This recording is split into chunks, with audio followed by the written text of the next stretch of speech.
When it comes to investing in a single player, there's no better card to have than their rookie issue or prospect issue year.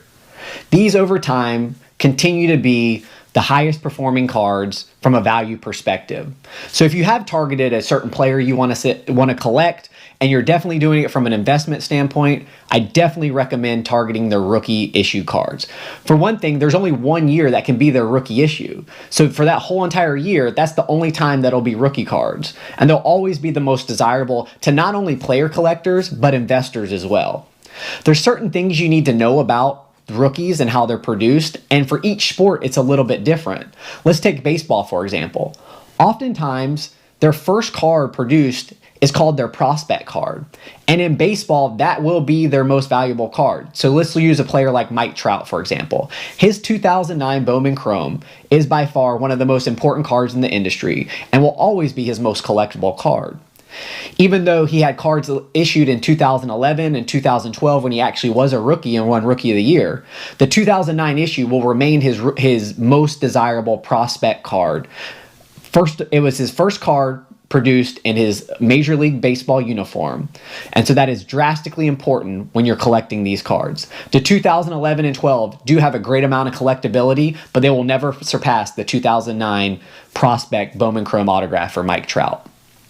When you switch over to basketball, it's a lot cleaner.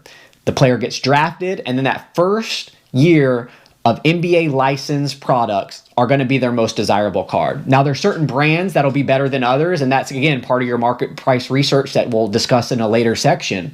But it's very important that you want to stay within that year. Oftentimes, what manufacturers will do to get a jump on the rookie class is they'll produce rookie issue cards, but they're in college uniforms.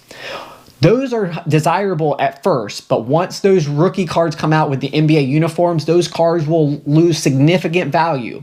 So if you're not playing in that market for either just a personal collection because you're collecting that player or for a quick flip, buyer beware, because those cards will lose money significantly quicker once those NBA cards are first released. So please be careful when you're dabbling in that market. The same thing can be said about football cards or NFL issue cards. Again, Panini's the main manufacturer for both basketball and football. They will issue those college releases at first after the NFL draft, again, to get a jump start of the hobby thirst for those new rookies.